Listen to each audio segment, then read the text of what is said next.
देख लीजिए देश का जो पुलिस वाले हैं, पालतू पुलिस वाले जो किसी पर भी हाथ उठा देते हैं, और वीडियो में देखे ही हैं, निकलते ही थप्पड़ चलाए हैं आर्मी पे। और आप लोग वीडियो में बन रही है, आगे भी देखिए, वीडियो फुल वॉच कीजिए। हम सबसे पहले बोल रहे हैं कि गाड़ी उन लोग अस्पताल भर्ती है, मारा कैसे पहले हम बता रहे हैं तुमको, इसीलिए हम बोले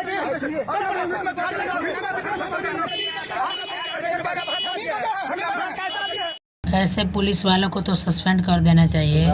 बाकी सब नागरिक के ऊपर है। नागरिक देखे क्या असलियत है, क्या सच्चाई है। पागल हो गया है पुलिस वाला।